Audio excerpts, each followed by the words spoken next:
Welcome to In Her Image, a podcast where we seek and celebrate our Mother God through scripture, scholarship, the arts, mythology, and everyday life.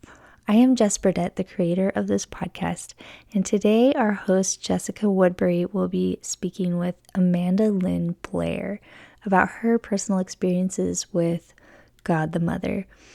Amanda Lynn Blair is a meaning seeker and a meaning maker. She values leaning into discomfort and wrestling with God and love through religion and lived experiences. She grew up in Albuquerque, New Mexico, the land of enchantment, with 6 siblings. She has been married 20 years and is the mother of 5 children, ages 19, 17, 14, 11, and 8. She is currently studying social work with the hope of eventually completing a master's and an AASECT certification so she can work as a therapist. She finds joy in having difficult conversations, feeling all the feelings, figure drawing, and long hikes and walks in nature by herself or with the people she loves. Here is Jessica Woodbury and our guest, Amanda.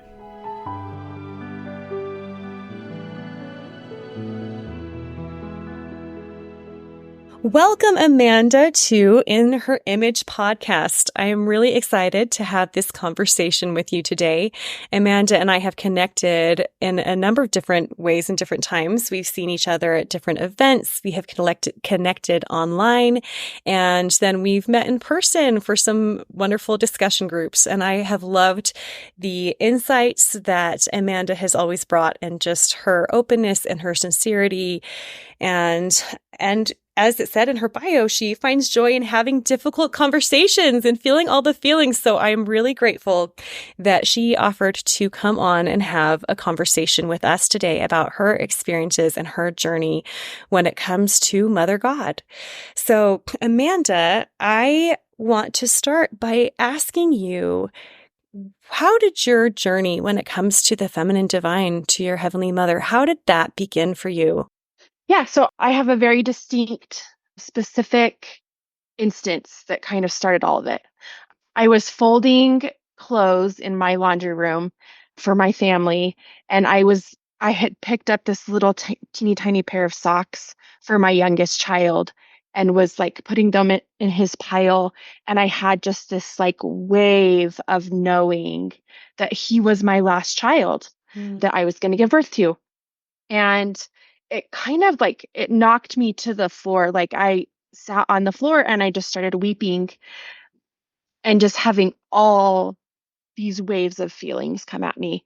There was grief, there was gratitude, there was I don't know if I have names for everything that I was feeling, but like definitely there was a mix of feelings, and strongly there was grief at like letting go of this time period in my life that had been so precious to me, and then gratitude for that time period. And then also, I think there was fear of like, well, what's next? And that really started it because from that moment on, I was like, yeah, what is next for me? Like, I think my whole life I knew that, I was going to have children, I was going to be a mother, and that process of giving birth to my children was really transformative for me and really beautiful. And I craved it. Like I have 5 children. And I think part of that is because I just loved that whole process of being pregnant and giving birth. And that was all really amazing for me. So yeah, that was the beginning. So tell me a little bit more about, when you talk about motherhood and birth and that experience being transformative, how was that transformative for you? Yeah. So I guess another detail to give is that when I had that experience in the laundry room, it was as if like, a picture that comes to mind is, okay, I learned a new word called it's palimpsest. And it means like a document that has been written over and over and over. So it's like an ancient document, and then like there's layers of writing on top of each other and layers of meaning.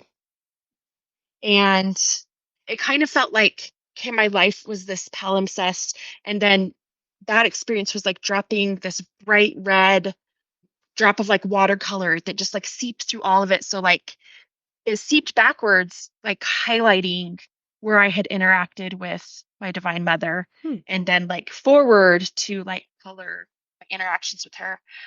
And it did that for me when it came to like the labor and delivery experience. Those became very distinctly mother God experiences for me, which I hadn't recognized before this moment, but was able to recognize following that. Uh, and I think one thing that was powerful about labor and delivery for me was the role that my husband played. He is a medical person, and so didn't come into that experience with any kind of squeamishness or like fear. He's also really at peace with mortality. Like he's had some experiences around life and death that he just has this amazing capacity to metabolize.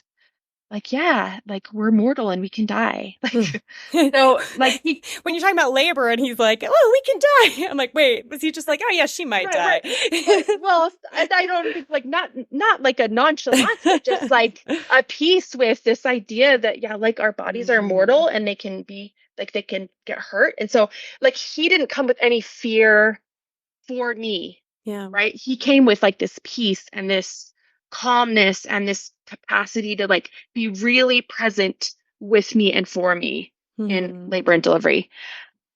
And I do think labor and delivery is kind of like death. Like you kind of like stare death in the face. My experiences were not like all, super peaceful and angelic and like they were traumatic and intense.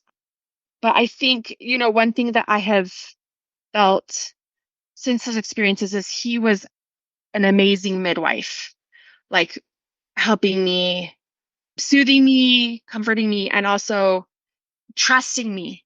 Like it was his capacity to trust my capability in the moment and his ability to believe me, I guess, like what my needs were and what I could do and what I needed. Yeah, that was really amazing. And so those moments for us were just this beautiful, like I would say like celestial partnership between the masculine and the feminine. Mm-hmm. And I think that was one thing I grieved after that was like, oh, we'll never have that again. Like we'll never have one of those moments again because like I don't know what's coming next. But anyway, so I think it was a fear of like, oh, that's done. And like we'll never have that again. That's so So interesting. Yeah, I love hearing about that experience and about the way that it and about what happened with your relationship in that moment. yeah. I feel very lucky and blessed that I had similar experiences with my labors, that my husband was an amazing partner and midwife as Yeah. well. And Mhm. and I talk about with him how beautiful it is that our labors have been some of the times when I have felt the most close to him. They've been like the most binding Yeah. experiences of our marriage. And Mhm. I love that you put the term celestial partnership to that, Mhm. Yeah. and talked about how he trusted you, believed in you, supported you, and probably really was honoring your power and your femininity, your womanhood, and acknowledging that unique power and supporting it and letting you have that power and do the work, but being right beside you and holding you up while you used your feminine power. And so now we can include this or not, but Yeah. you talk about how almost having like a fear or a sadness, feeling like you maybe wouldn't experience that celestial partnership in the same Mhm. way again. Yeah. What did your marriage look like on a daily basis? And do you feel like there were things that maybe you had inherited from our culture that made it harder to feel that celestial partnership in other settings and in the rest of your life? Yeah. I think one thing, like, I didn't see that in the dialogue of our theology when it came to like a church setting. I didn't see that partnership. It didn't feel the same for me there.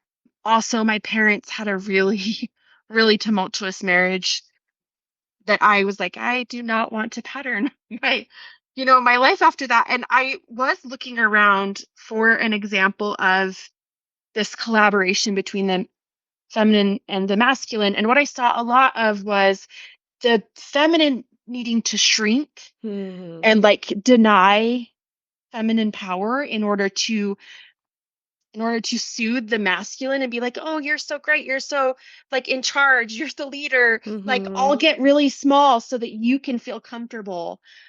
And that was missing like this expansive space for the feminine. It felt often to me like a gilded cage. Like the Mm-hmm. feminine was like in this gilded cage and the masculine was like, oh, you're so great, you're so great, and I'm going to protect you and I'm going to keep you safe and I'm going to put you in this little cage and honor you and like put you on a pedestal. But Like in a there was, museum almost, yeah, right? like in It's a like museum, like on display almost to like, but not like it was like non-agentic for the feminine. Like the yeah, feminine didn't get to come in and claim and say, hey, like this is my power. Let me tell you about my power. It was yeah, a lot of men telling women what the feminine was instead of men asking women, like, what is feminine power? What, tell me. I will listen. I will trust yeah. you. So, which is what I felt like the good side of that is what happened in my labor and delivery Mm. experiences. And it didn't diminish him to do that. Like there was space for both of us in our wholeness in those Mm-hmm. moments. And that's to me what made it, so celestial. That's beautiful. And I love too that you say he is in the medical field in some way. Yeah. And so that could be a situation in which some men who were medical and were in that situation still might try to like take charge a little bit more, right? Mm-hmm. Because they're like, this is Yeah. my, this is Yeah. my field.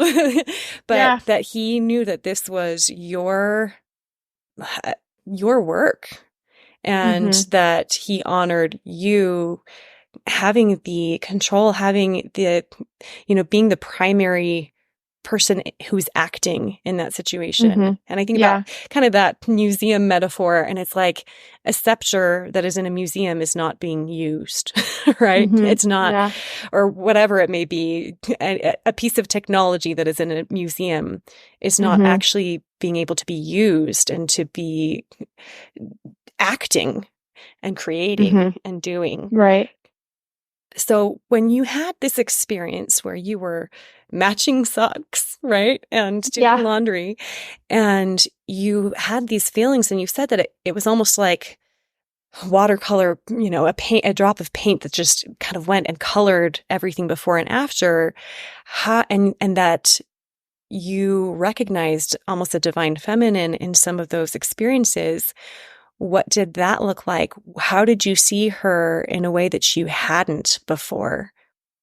I think it I think it's like there were so many things that came together for me during that time. Definitely one thing that I felt in my grief was like grieving like I said, that sense of partnership, true partnership with the masculine where I could show up in my wholeness, in my power, and that wouldn't be threatening. Like that longing kind of led me to like be looking for that. And I was like, oh yeah, like that's what labor was. So it was the partnership part of that. And then also another key part of what I was grieving was feeling that feminine empowerment in my body and valuing what my body could do as a female. Mm-hmm. And it kind of felt like, oh, that was what my body could do as a female. And like, now what is there? Like, if that's the end of that, like, what else is there about my divine feminine nature that is of value and is of worth beyond childbirth? Mm-hmm. Like, I feel strongly that both the masculine and the feminine can nurture. Yeah. Like, I don't think that that's like a separate role. And again, I see that in my husband. Like, I have a picture of him with every single one of our infants with them. He's asleep and they're asleep on his chest.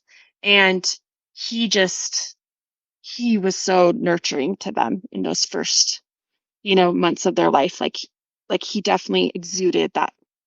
and it was a masculine nurturing. I don't know how to describe that better, but like Mm-hmm. anyway, so I was looking for like what is it that I go forward doing that is uniquely feminine in the world? I'm kind of rambling. Remind me No, your I love question. it. No, but so yeah. So you, when you had that experience, you were feeling this longing and kind of this sorrow, this mourning of wanting to feel that empowerment again and feel that Yeah. wholeness again, feel that partnership again. And also, it kind of awoke it within you this question of what is my feminine power? What is my uniquely feminine role? Like, what can I do from here on if I'm not Mhm. going to have another child? Do you feel like you received an answer? Did it come quickly? Are you still trying to seek that answer? What did that look like? I think both. I think I am still trying to seek it, and also there were like a number of experiences I've had since then, really powerful ones. So going back to like female embodiment Mhm. and like and how the Divine Mother has taught me about female embodiment and sexuality and gender. I I don't know what words to use that are like comfortable for everybody Yeah, when it comes to sexuality. So I will use the words that like come, and then if we need to like say it a different way, that's fine. sounds great. Because I know that not everyone's comfortable, but this is like a key part of my experience. So I do want Hmm. to share it. So for the first like decade and a half of my marriage, I was anorgasmic. Like I did not have a sexual response. And I think that there's a lot of factors that went into that. But one really big thing that my eyes were open to was that I had internalized my sexuality as belonging to male priesthood authority. Hmm. As developing like young little girls, we sit in this room with a male priesthood leader and report our sexual development, or at least, things related to our sexual development. We report them to this male authority. And for me, I had internalized that this part of me belonged to males and that what they were asking of me was to shut it down, Hmm. shut down my sensuality, to shut down this, carnal part of myself for their comfort, for their goodness, for their ability to like properly show up in their priesthood roles. I needed to shut down that part of myself. Hmm. And I think I was a very obedient and compliant young person. And I was like, okay, like I will do that. And then somehow magically, when I get married, like then this will all work out. And like that's what I'm being told. And so I believe it and I trust and moving forward. And that's not what happened for me. I think and that's another place of deep grief for me, is that I didn't move through that development of my sexual self in the normal, healthy way that our heavenly parents have created for us. Hmm. I shut down that development in an important time of my life, and so then I was detached from it. I was detached from my body in a way. And I feel like that's an experience that a lot of women have.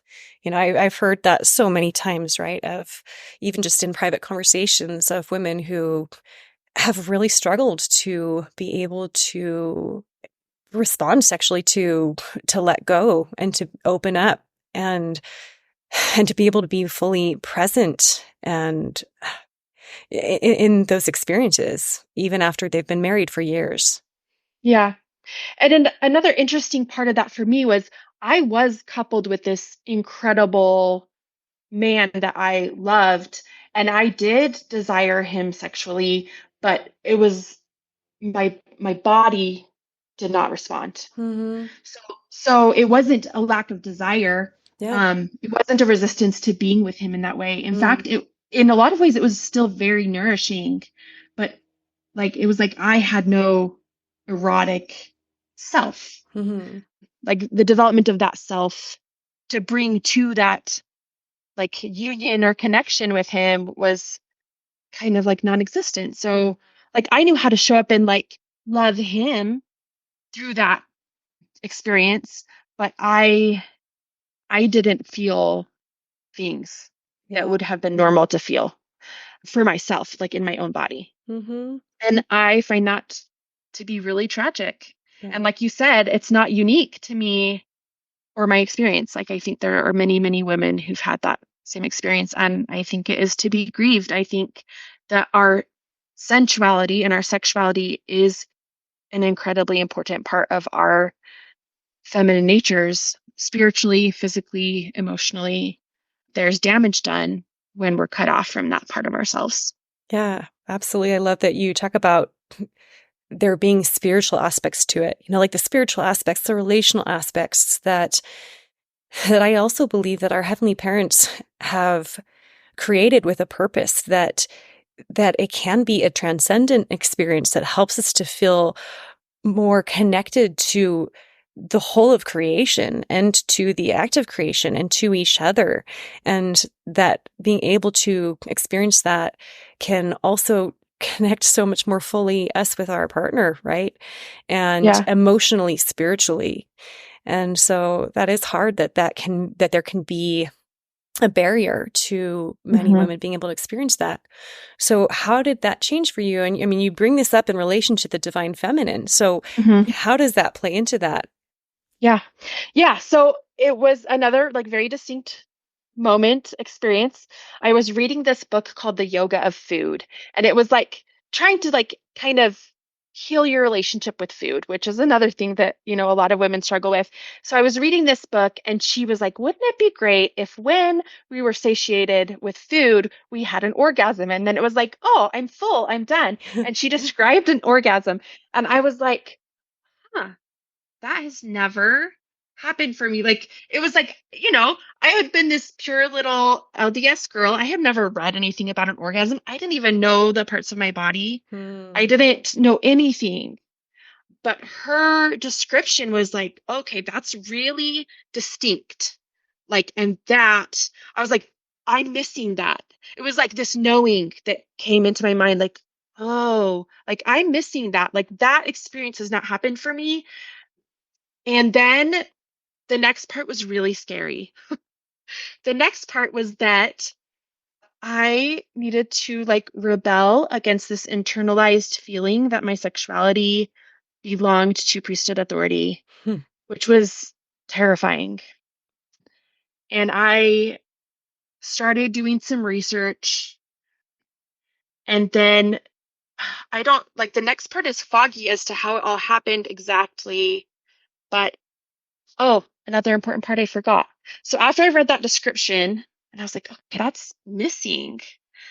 I had a few dreams where I experienced that in my body. And like, Hmm. I don't have details of those dreams. Like, they're Hmm. pretty vague, but it was very clear to me in that moment, like, oh, this is from my mother. Like, she's teaching me about what my body is capable of and what it's supposed to do. And this was She's after teaching me. you read that book? Yeah. Yeah. So it was after I read that book and like read that description, and like some part of me understood, okay, that's what's missing. And then I had these dreams. And and then I think that gave me the courage to be like, yeah, like that is important. Like that is my birthright as a woman in this feminine body. And kind of there's this like several scriptures would pop into my mind. Like one is like the idea of carnal, sensual, devilish, and just kind of this rejection of that. Like, Hmm. no, my sensuality is not devilish. It Yeah. is divine. Like, it comes from my mother. And and then the other one that would come into my mind, see, I think I wrote it down. Well, maybe it'll come to me later. There was another scripture that would like pop into my head. Oh, that women are that they might have joy. Hmm. So like I Yes. had been rejecting this pleasure in my body. And like I'd always heard the scripture, men are that they might have joy. And I wonder, like, maybe is there some part of me that didn't believe that meant that women are that they might have joy. Like women are that they might serve and sacrifice their bodies for everyone else and like give and give and give and give, but also that we are deserving of pleasure and joy and that our heavenly parents have given us that like in our bodies. Yeah. Yeah, that's really interesting, right? Because it's like you really don't ever actually hear those words. You hear over and over again, men are, that they might have joy. And it's interesting because even when you're talking about within your sexual experience, you said that you knew how to love him before you had those experiences. And I think that it's very true that often as women, we are taught how to love others. We are taught how to take care of others. We are taught that we should nurture others. But we don't always do as good of a job of teaching women that how to love ourselves, how to serve ourselves, how to create joy for ourselves, just as we are taught to create joy for those around us. And to let other people love us and serve us and give to us. Mm-hmm. About the same time of like having these experiences, I came across Dr. Jennifer Finlayson Fife's work. And that was really like integral for me to like kind of start owning this part of myself in a different way. Mm-hmm. And then one last thing that was key for that, I think my husband loves the book East of Eden. And I had read it with him at one point, and around the same time, there's a character in that book. Her name is Abra. And she is like, there's just kind of this love triangle, her and these two brothers.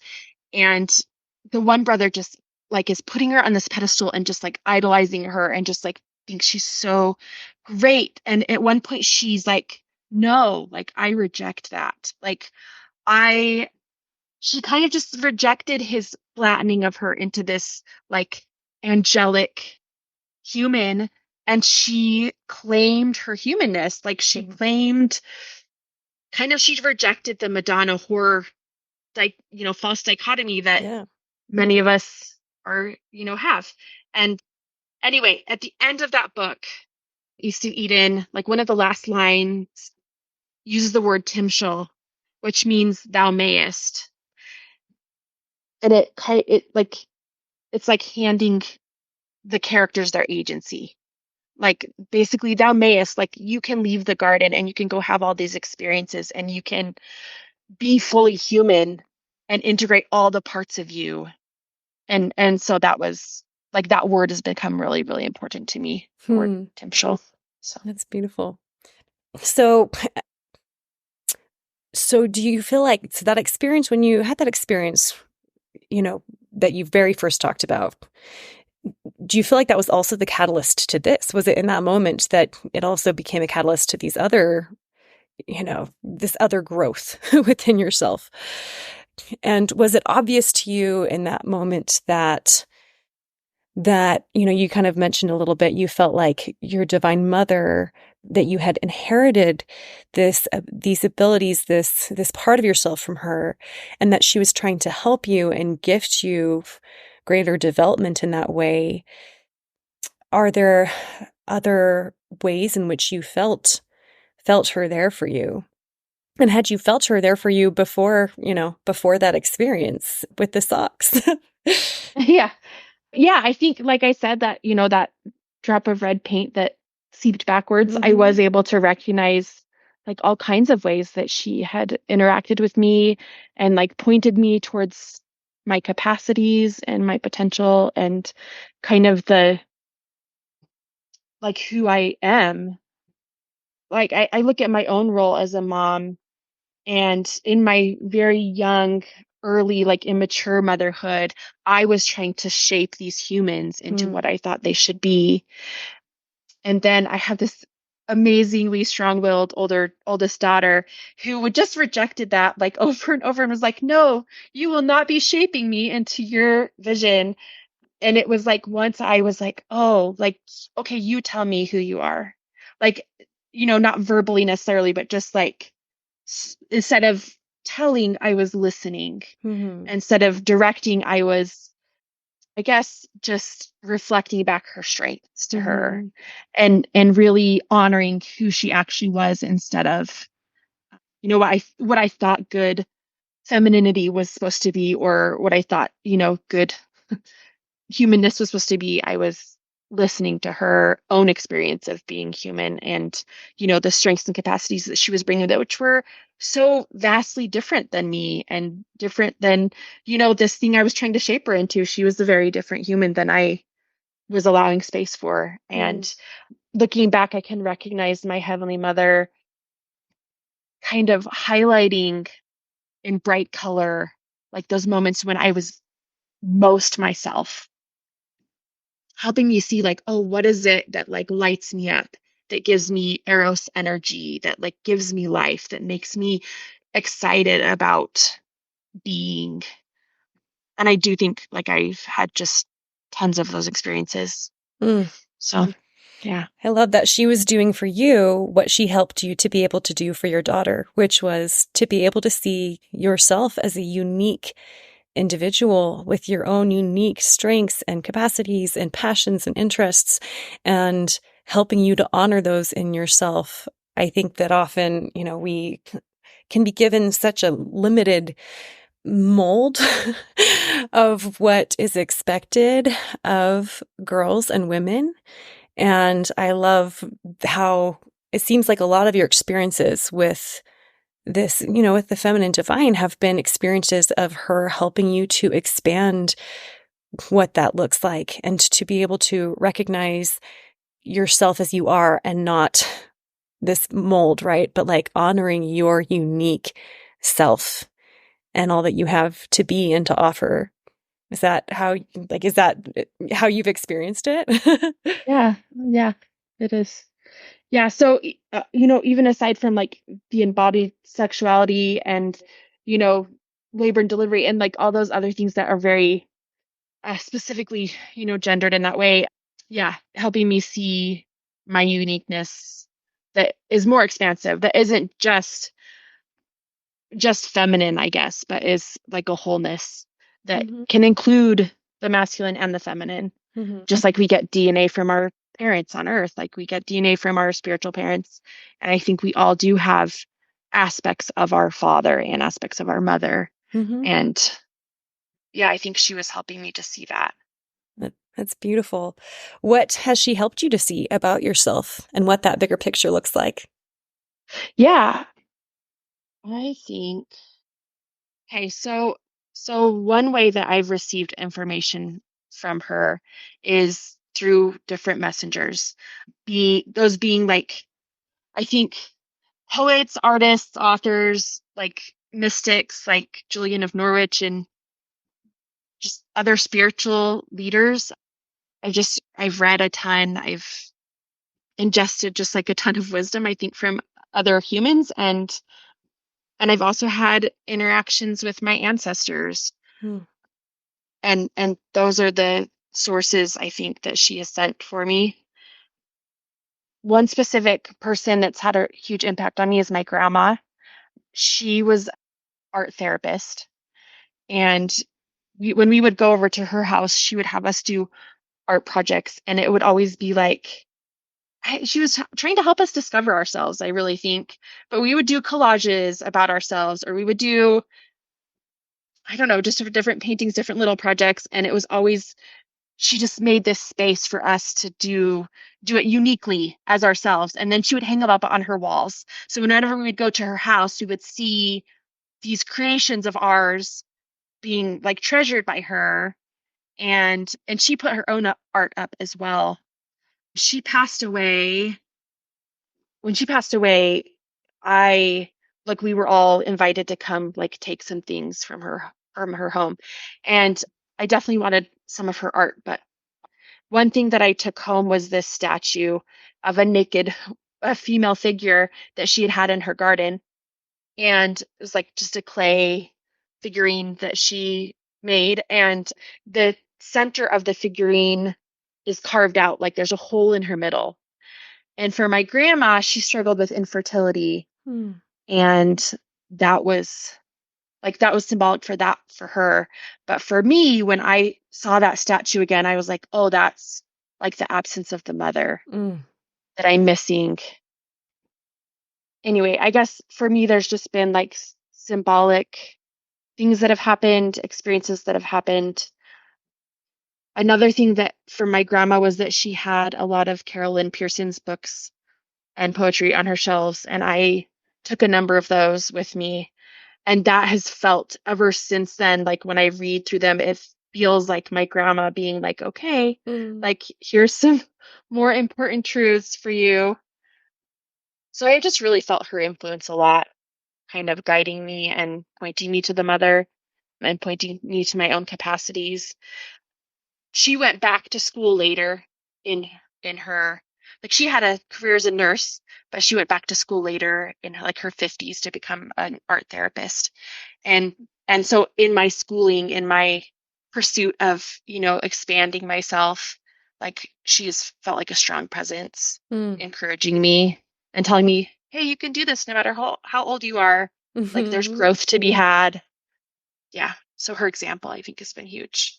She sounds like such an incredible person and such an example of an individual finding her wholeness and creating her wholeness, right? And Mhm. through her art, Yeah. through her pursuing the things that she's passionate about, and through the way that she helped to instill that and develop that within you when she Mhm. would have you do art projects about yourselves and Mhm. and Yeah. then treasure those and show you how you could be introspective and knowing who you were and do something creative with that and then treasure that yourself and treasure Mhm. yourself as well. Yeah. That is really beautiful. Thank you for sharing that. So when you were growing up, were you aware of Heavenly Mother? Were you aware of that doctrine? And what was your experience with that? I don't remember being aware of it. And I don't remember missing it or thinking there was something wrong with not knowing Mm-hmm. that. I think I had little inklings of like, there's something more, like there's something else, but never did I recognize that it was her or like that I wasn't, that she was missing from our theology as far as, what we talk about. Mm-hmm.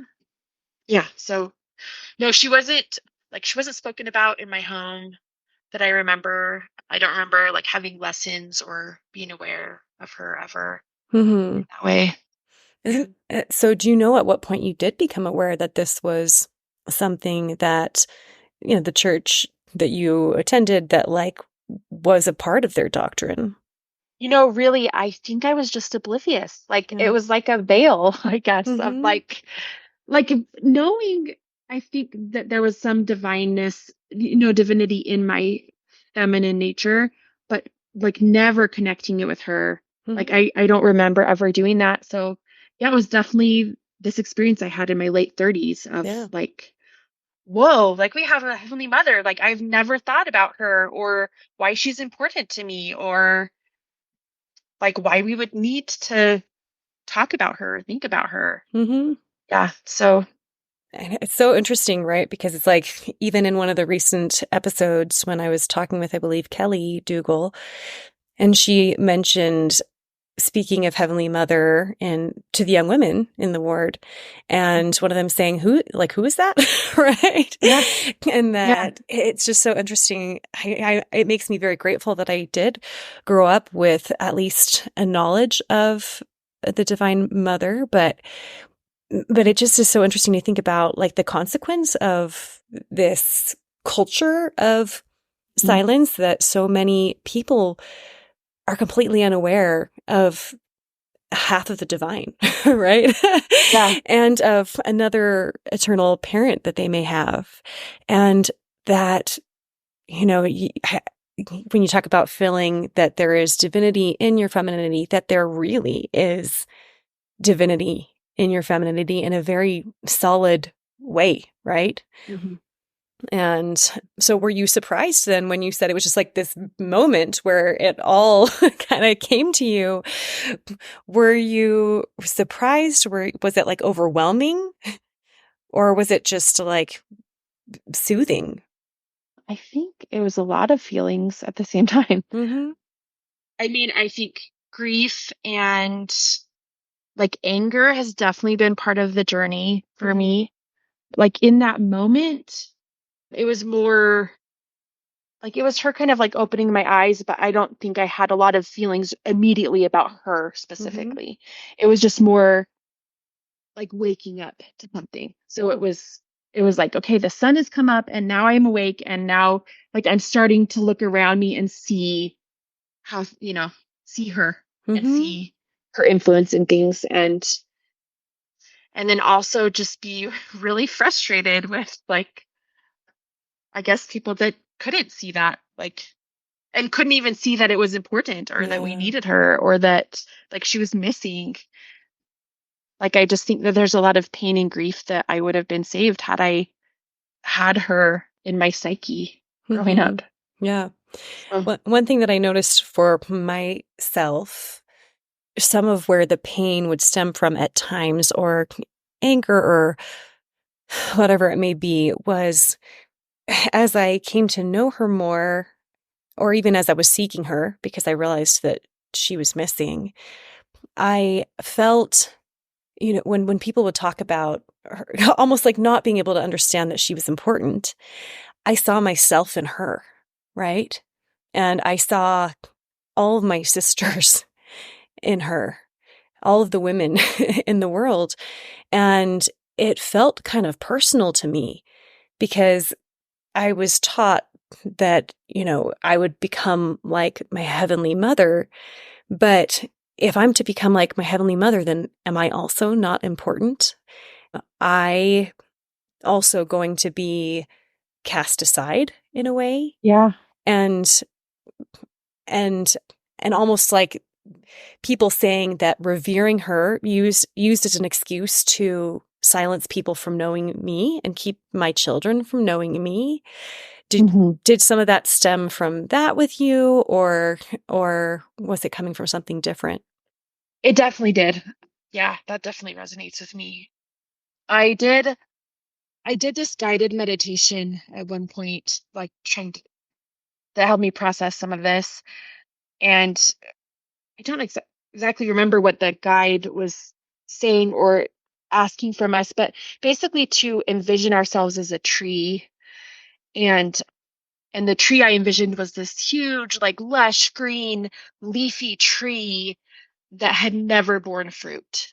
Hmm. And so it was beautiful. And then I was also grieving, like, oh, I'm old now. Like I did all of this growth, but I've never borne fruit. Like I've Hmm. never borne the fruit that I was supposed to bear. And that felt like what we were doing with Heavenly Mother. Like she's non-agentic, she's silent, she's invisible. She's not interacting with us. So she's not bearing fruit. Like she's not like we're missing the nourishment that we could have because like she's there, but she's not doing anything. Like Yeah, she's, totally. yeah. Yeah, that's interesting. I don't know that I've thought about this in this way before until you said those words, but in my patriarchal blessing, it talks about staying constantly connected to the true vine. And you cannot receive nourishment when you are from something when you are not connected to it. You cannot draw water, from a stream if you don't find a way to connect to that stream or that spring or whatever it may be. You cannot, you can't be benefited or blessed by something that you hold at arm's length and refuse to connect to. And yeah, so it's interesting to think about how much we keep ourselves from connecting to this source of beauty and truth and power and goodness. And that so many of us, whether it be because of just culturally receiving messages or not knowing about it, you're kind of saying, I'm not sure that I was even really aware of this doctrine so much, how it can keep us from receiving so much beauty and so much goodness and fruit that is there that we are just kind of separating ourselves from or being separated from unintentionally until we realize. hmm So have you found ways to connect yourself to her now that after your awakening and talking about that connection and being able to benefit from the fruit, have you Mhm. found ways to feel that connection in your daily life? I think for me, it has felt like she has sought me out rather than me seeking her. And I feel like she has also continued to like give me insight into how to connect with her. Hmm. There was a time when I was really struggling with just the very masculine worship that we do. Like it's very male centric and masculine in nature and like, through a masculine viewpoint.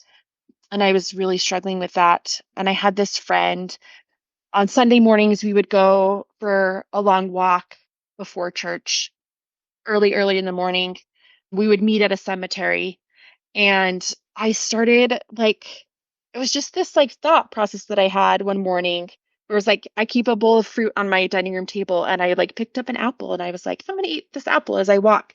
And it just like made me think of Eve and her choice in Eden to like, there's a Carolyn Pearson poem I think that I happened upon at that time that says Eve looked at the tree and she saw it, you know, flowering and bearing fruit and she was like, I want to do that. And so kind of like this choice that our mother Eve made to like step into her own power and her own capacity and just the beautiful feminine theology there.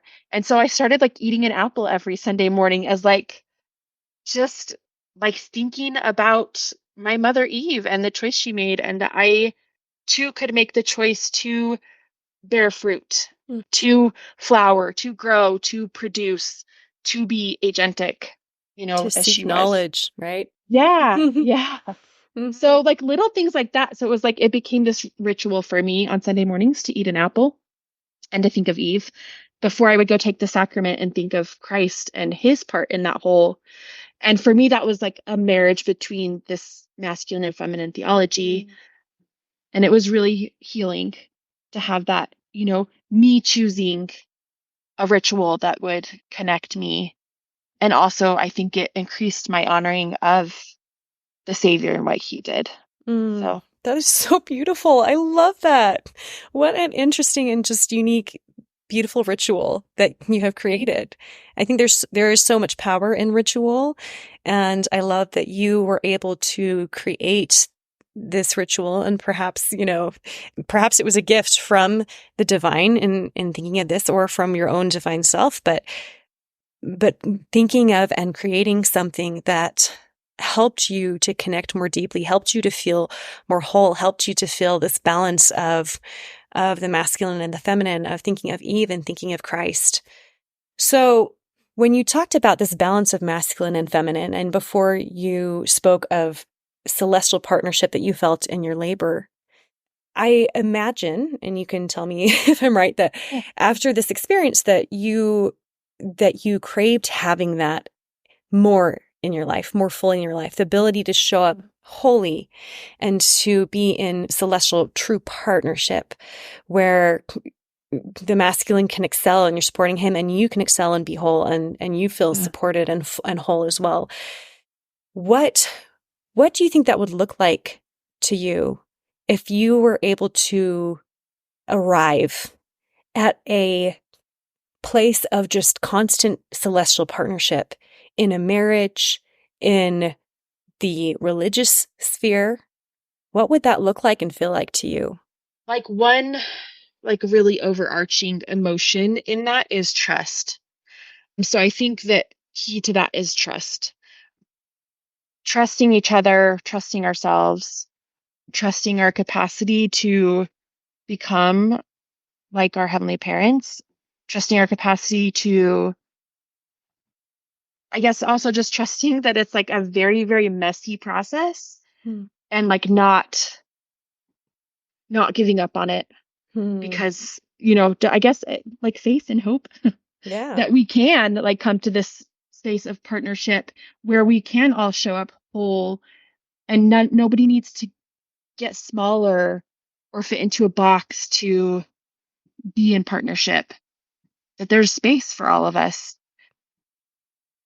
That that feels really important to me. I guess trusting people with their own story, Mm-hmm. trusting people that their heavenly parents are leading them to the space that they are coming to. It feels especially true with like our queer siblings and our brown and black siblings, like any of these people that have been historically marginalized in our theology. I think we expand through trust, through saying, I trust you with your story. Like, I trust that you're telling me your story. I trust that your heavenly parents know and love you the way that they know and love me. And that, like, I don't have to figure things out for you. I can just listen to what you're telling me about your own journey. Yeah. And I think, I think that is what made my experience in labor so celestial. I don't even know if I like that word celestial. I'm like, ugh. But yeah, because also sometimes celestial is like very sterile. And this is not a Mm. sterile process. This Yeah. is not like I guess going back to my desire to like co connect the divine and the profane, or the sacred and the profane, like allowing for the messiness of being human, and that messy human process is very holy. Like it Yeah. does not need to be sterilized. It does not need to be like a celestial room. Yeah. Which which is very comforting to me because I am in a home with 3 little kids and my Yeah, home yeah, is very messy and it does yeah. not look anything like the celestial room, but that there are a lot of incredibly divine things happening in my home, right? And Yeah. even when it looks messy, even when somebody is upset and somebody is throwing a tantrum or having a meltdown or whatever, there's holiness in the process of trying to figure out how to help each other, how to be there for each other, how to move through discomfort and struggle. I love what you talked about with trust, and whether that be in marriage or in the church or in society with people who have different experiences than us. I loved when you were talking about trusting their story. And I think really trusting that people can be connected to the divine in ways that are different than we are, right? Mm-hmm. And I think sometimes we can get caught in trying to define the only ways that the divine can show up for people, Yeah, yeah, and recognizing that that the divine can show up for people in really different ways based off of who we are, our experiences, the spiritual language that we may speak, and that sometimes, somebody can be given a different answer than what I'm given, right? And that I can make space for that. I can make space Mm. for and honor different answers that others receive, and not just say, oh, that means that they're wrong and I'm right. Mm-hmm. Right. Or even, that if the divine has shown up for me as a mother and father, or, like the feminine divine has shown up for me, that it could show up in a different way for someone else, and still just making space and trusting and supporting others in the experiences that connect them to the divine, to divinity in general, and not slap their hands and say, oh, that's not the right way to experience the divine. Right. But trust and say, wow, how beautiful and interesting. Like, the divine hasn't shown up for me in that way, but that is so interesting, and trusting that it could show up that way for someone else and give them different insight, different answers. I love, it's like a poem that was shared in General Conference once as well, but it's about these men who are blind, who are feeling an elephant, right? Yeah. And someone asks them and says, what does this feel like to you? And one is holding the trunk and is, Yeah. oh, it's kind of really wiggly and and thin, and it's Yeah. kind of like a snake. And another's touching the leg, and it's like a tree trunk, and it's strong and steady and firm. And that all of us can have different experiences, and they can all be true, and they can all be a part of what the divine wants us to experience, and things that can help us in our personal journeys. do you feel like you, after having that experience, have been working in that messy process of trying to come closer to this partnership and Yeah. in different areas of your life? And what has that looked like? Yeah. I think my husband and I did set up our lives very like family proclamation, Mm-hmm. uh, cookie cutter. I don't know. I don't want to use that word. We looked at what we were being taught, and it felt like, okay, there's one right way to be feminine and there's one right way to be masculine, and we set up our lives very like very structured in that way. Mm-hmm. Uh, and then came to find that we were both grieving having lost parts of ourselves. Like my husband wishes that he had had more time with our children when they were babies and when they were small. Like he's grieved that. I have grieved like having like given up selfhood. Mm-hmm. Like just kind of cut myself off from like personal um development for so many years, to the point where like I remember getting like a Relief Society like questionnaire when we first moved into our ward, and they're like, what do you like to do, and like, who are you, tell us about yourselves. And I was like, like, I don't know anything about myself, like beyond this idea that I'm a mother and a wife. Like I don't know what I like, I don't know what brings me joy. I don't, like, I'm just numb to who I am. And so I think for us it's been super messy, because trying to rearrange those rules to fit both of us as more whole people has required a lot of destruction. So it's been really uncomfortable and really heavy and really sad sometimes. Hmm. My husband and I, one of like our favorite experiences is hiking the Grand Canyon together. Rim to rim to rim is the hike that we've done. And it's 47 miles, and it's, you do the easy part first because you go down first and then you climb up and out. And there is this idea of the hero's journey of like ascent. And that is really what this process has felt like. Like it's grueling, and like sometimes you end up like vomiting. Like you just like pushed to the limit, and it has felt spiritually and physically like that, trying to kind of undo what we have done and take the beautiful, valuable parts from that, from the past. Like, can we take those, or do we have to burn it all down? Right? Like, Yeah. so kind of lots of questions and lots of like wrestling with these questions. And like, I think very logistically, it's looked like me trying to fit in my own schooling while I'm still caretaking our children and our home, and him trying to allow space for his own self-development and his like reconnecting with our children. Like there was a disconnect for him between him and our children, and not intentional, and not because that's his nature, but just by nature of the roles that we were filling.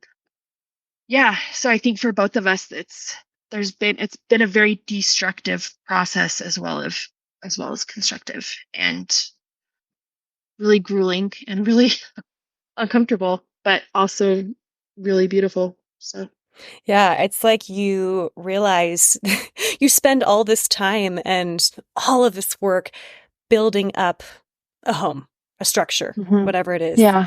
And then you realize that actually there are some really problematic things with this home, Mhm. with this Yeah. structure that we've built.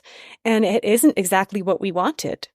Yeah. And so having to kind of tear it down or take it down piece by piece and try to Yeah. rearrange, that is really heavy, hard work. And it's probably also emotionally hard in some ways because you did put a lot of love into building this structure, but you know that you can't live with it still anymore because you know now in ways that you didn't before that it isn't what you wanted, or maybe that there are some things that are a little dangerous in it that are hazards, right?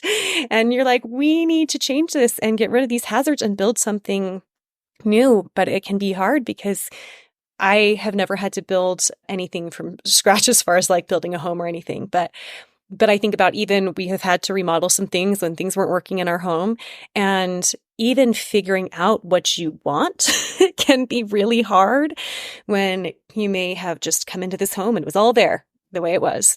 And then you have to think and say, and do the work of what is it that we really want, and working together as a partnership. What do you want? What do I want?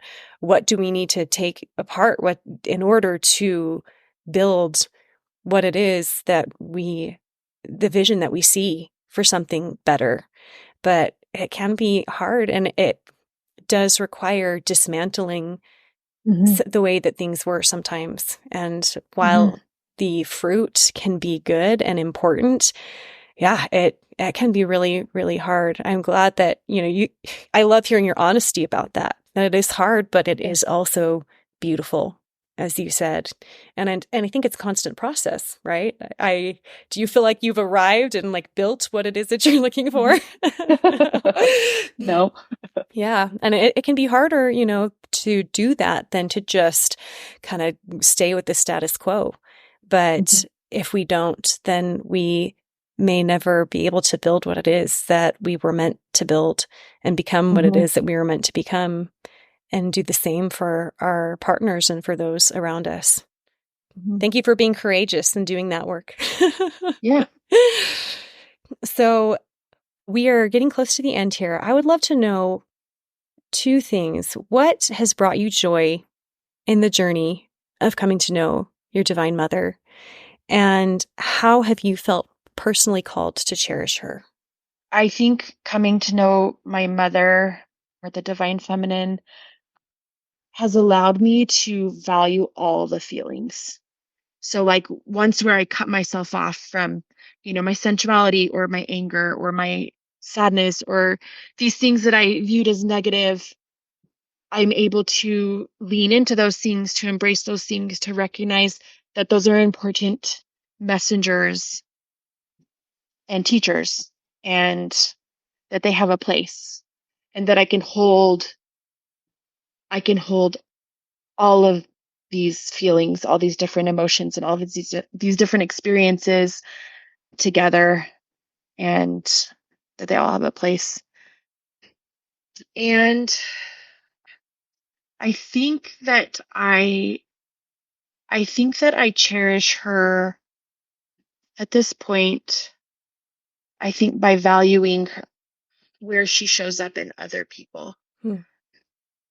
Also like when I think of my own motherhood, like when I'm at my very best and I can hold space for a child who's just completely dysregulated and like melting down in a tantrum. And like when I'm at my best, I can sit there in that moment with that child without judgment, without shame, without fear, without anger towards them.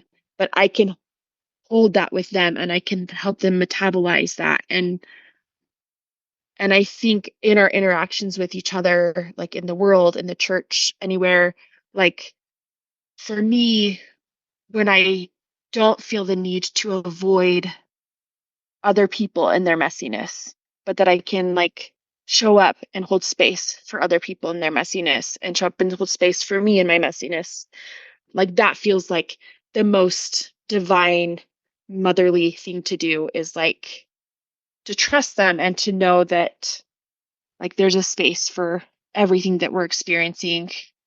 It all has value to it. I love that. I love that you are cherishing her by trying to mother those around you like she would, in a way. I mean, I so relate. I have children who struggle with some different things. And when you talk about that dysregulation and everything, and how over the years I have really had to learn how to sit with them and be there with them as they metabolize that, like you were saying. And I love thinking about how we can do that for each other as well, for the adults around us, right? Who also may be dealing with things that we don't understand, maybe struggling in ways that we don't understand. And how can we try to do like what we would do for our child in that moment, for those around us, and still see them with love and wholeness, and just hold space for them and for that messiness, and a space where they can be able to metabolize whatever it is, right, that they are experiencing. That's really beautiful. Thank you so much. Is there anything else that you would like to share with us before going? Yeah, I guess for me, just that she's needed here and now, like the wisdom that she has, the things she has to teach us, we need them here and now. I often hear people saying, "Oh, well, like we'll know about her in the next life," and kind of we have what we need here and now with our Heavenly Father and our Savior. And for me, it's just been really true that we do need her here and now. The way she's changed me, the way she's helped me love better. Yeah, I think that her influence is something that we should seek after now and not wait for the next life. Totally. Yeah. Absolutely. I have thought for a while about the quote from Elder Glenn Pace of the Quorum of the 70, and he once said, "Sisters, I testify that when you stand in front of your heavenly parents in those royal courts on high, and you look into her eyes and behold her countenance, any question you ever had about the role of women in the kingdom will evaporate into the rich celestial air, because at that moment you will see standing directly in front of you your divine nature and destiny." And a thought that I have had so many times hearing that quote is, why do we need to wait until the next life for women to have to stop questioning? Is there a way that we can, if we were to embrace this now, if we were to include her now, if we were to balance the imbalance now, then how much suffering or questioning of women and girls, or would it be able to alleviate? And yet maintaining this tradition, this culture of silence, of only upholding the masculine half of God, it keeps so many from being able to have that peace as answers of feeling, of knowing the wholeness of who they are and of their worth. And so I agree, that it is important now. I hope that we can change things so that so many don't have to wait until they meet her or die in order to be able to feel their wholeness. Can we part that veil a little bit now, enough at least, that we can have that healing now? Yeah. Thank you. And then lastly, the question that we often ask is, how has knowing her changed you? And I know that you may have answered that question in this big, long conversation, but is there anything else that you would like to share in answer to that you feel like you haven't addressed? I think one thing that has changed for me is the need to have all of the answers or to stop looking for answers. It's helped me to feel and think more expansively and to, I guess, be more humble in recognizing that, like, I have so much more to learn about everything, but especially like loving. I've had all these experiences, and what it's come down to is like, wow, like there's so much more I could experience, and I don't have to decide now like what everything looks like or how everything is supposed to be. I just need to keep learning how to love better and making more space for the people around me and more space for who I can become.